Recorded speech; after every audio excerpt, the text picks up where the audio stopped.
વલસાડ જિલ્લાના Valsad rural police અને Valsad city police સ્ટેશનમાં છેલ્લા એક મહિનામાં અલગ અલગ સમયે 2 ચેઇન સ્નેચિંગના બનાવો બન્યા હતા અને બંને બનાવોમાં જે બાઇક ઉપર આવેલા આરોપીઓ હથિયાર બતાવીને ધમકાવીને ચેઇન સ્નેચિંગ કરેલું હતું. બંને બનાવોની ગંભીરતાને ધ્યાન રાખીને તાત્કાલિક તમામ જિલ્લાની તમામ ટીમો, ક્રાઇમ બ્રાન્ચ, એસઓજી સાથે સાથે વલસાડ સિટી, વલસાડ રૂરલ તમામ કામે લગાડવામાં આવી હતી. જે બીજો બનાવ બન્યો હતો ચેઇન સ્નેચિંગનો, એ દરમિયાન સમગ્ર જિલ્લામાં નાકાબંધી આપવામાં આવી હતી અને નાકાબંધી દરમિયાન આરોપીઓ છે એ પારડી પીઆઈ ગઢવીએ એનો પીછો કર્યો હતો અને પીછો કરતા આરોપીઓ વાપીના કોઈ વિસ્તારમાં બાઇક ફેંકીને જતા રહ્યા હોય એવાની અમને હકીકત મળી હતી. Valsad city, Vapi town, Vapi GIDC, ડુંગરા તમામ પોલીસ કામે લાગેલી હતી. આ જે ગુનાને અંજામ આપ્યો હતો એ બાઇક છે એને બિનવારસી કબજે કરવામાં આવ્યું હતું અને ગુનામાં એમણે પહેરેલા જેકેટ એની સાથે સાથે એક દેશી કટ્ટો પણ ત્યાંથી મળી આવ્યો હતો. બનાવોની ગંભીરતાને ધ્યાને રાખીને સમગ્ર જિલ્લાની અલગ અલગ ટીમો બનાવીને આ આરોપીઓ બાબતે હ્યુમન ઇન્ટેલિજન્સ અને ટેકનિકલ ઇન્ટેલિજન્સ એકઠું કરવામાં આવ્યું હતું અને આ ઇન્ટેલિજન્સના આધારે ભીલાડ વિસ્તારમાંથી આ બંને આરોપી જેણે ચેઇન સ્નેચિંગ અને લૂંટ કરી હતી એ બંને આરોપીને પકડી પાડવામાં મોટી સફળતા મળી છે. બંને આરોપી જે આતમ સાહની અને બીજો જે આરોપી છે મોહમ્મદ હનીફ ઉર્ફે મુન્ના અંસારી, આ 2 આરોપીની આપણે ધરપકડ કરી છે. આ બંને આરોપીને પકડ્યા ત્યારે પણ એમની પાસે એક અન્ય બીજું હથિયાર દેશી કટ્ટો પકડી પાડવામાં આવ્યો છે અને બંને આરોપીઓની વિધિવત ધરપકડ કરવામાં આવી છે અને એમની જે વધુ પૂછપરછ કરી છે એની અંદર જે આ બંને આરોપીઓ છે એમના દ્વારા આ 2 જે ચેઇન સ્નેચિંગની લૂંટ કરી છે એની અંદર 2 બાઇક ચોરી કરીને આ લૂંટને અંજામ આપવામાં આવ્યો હતો.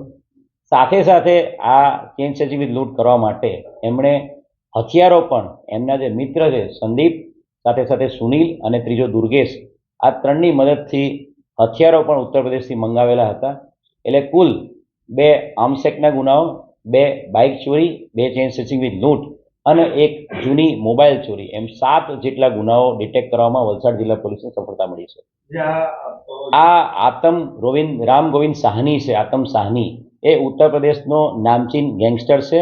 ગોરખપુર અને આસપાસના બસ્તી અને ગોરખપુર આ જિલ્લાઓમાં એની ગેંગ ઓપરેટ કરે છે અને એની વિરુદ્ધમાં ગેંગસ્ટર એક્ટ સહિત 25 જેટલા ધાડ, ઘરફોડ, લૂંટ, આર્મ્સ એક્ટના ગુનાઓ, અટેમ્પ્ટ ટુ મર્ડરના ગુનાઓ દાખલ થયેલા છે. મોહમ્મદ હનીફ ઉર્ફે મુન્ના છે એની વિરુદ્ધમાં પણ 15થી વધુ વલસાડ જિલ્લાના અલગ અલગ પોલીસ સ્ટેશનમાં ગુનાઓ દાખલ થયેલા છે.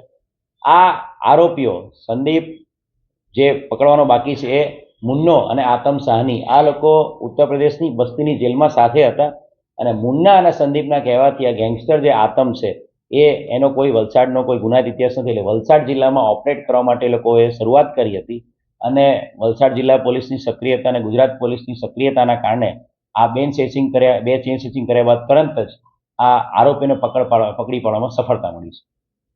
આરોપીઓ છે એ લોકો સૌથી પહેલાં એમણે હથિયાર ઉત્તર પ્રદેશથી મંગાવ્યા હતા, 2 દેશી કટ્ટા 4 રાઉન્ડ સાથે મંગાવેલા હતા. ત્યારબાદ એમણે જે એમનો મિત્ર છે દુર્ગેશ, એની રિક્ષાનો ઉપયોગ કરીને બાઇકો આઈડેન્ટિફાઈ કરતા હતા.